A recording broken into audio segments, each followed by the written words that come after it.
امام اہل سنت الشاہ احمد رضا خان بریلوی رحمۃ اللہ علیہ کے عرس پاک کے سلسلے میں Islamic centre Faizan Madina Brescia میں دعوت اسلامی بریشیا کے زیر اہتمام ایک عظیم الشان محفل ذکر و نعت کا اہتمام کیا گیا، جس میں جرمنی سے مبلغ اسلام علامہ عرفان حسین اتاری مدنی نے الشاہ احمد رضا خان بریلوی کی دینی خدمات پر خصوصی خطاب کیا۔ محفل کی کارروائی کا آغاز فیضان مدینہ بریشیا کے خطیب و امام علامہ فراز قادری اتاری نے تلاوت قرآن حکیم سے کیا۔ نعت رسول مقبول صلی اللہ علیہ وآلہ وسلم اور منقبت کی سعادت محمد مبین اتاری اور محمد عادل نے حاصل کی، جس کے بعد جرمنی سے تشریف لائے خطیب خصوصی نے خطاب کیا۔ علامہ فراز اتاری مدنی نے کہا کہ مجدد دین و ملت شیخ الاسلام والمسلمین مجدد دین و ملت امام اہل سنت الشاہ امام احمد رضا خان مخدیث بریلوی رحمۃ اللہ علیہ اپنے وقت کے فاضل، جید عالم دین، مفتی، مفسر قرآن، مترجم، شاعر، عاشق رسول صلی اللہ علیہ وآلہ وسلم تھے۔ اللہ تعالیٰ نے آپ کی ذات میں بیک وقت بہت سی خصوصیات کو جمع فرما دیا تھا۔ اعلیٰ حضرت امام احمد رضا خان بریلوی رحمۃ اللہ علیہ نے اپنی پوری زندگی کا ایک ایک لمحہ دین اسلام کی نشر و اشاعت اور حق کی سربلندیوں سے فرازے کے لیے وقف فرما دیا۔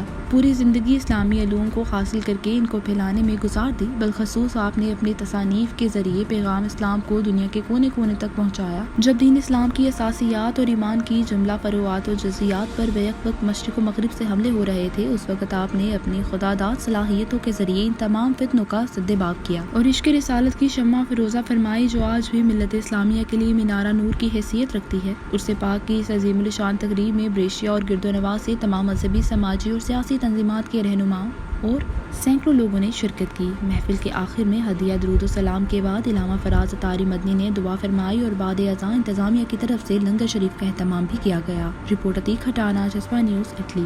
امیگریشن اور تارکین وطن کی خبروں سے باخبر رہنے کے لیے ہمارا یوٹیوب چینل سبسکرائب کریں اور بیل آئیکن کو کلک کریں۔ گرینڈ سٹی کھاریاں، گھر اور پلاٹ آسان ایک ساتھ۔ یہی تو ہے ہمارا پرفیکٹ گھر۔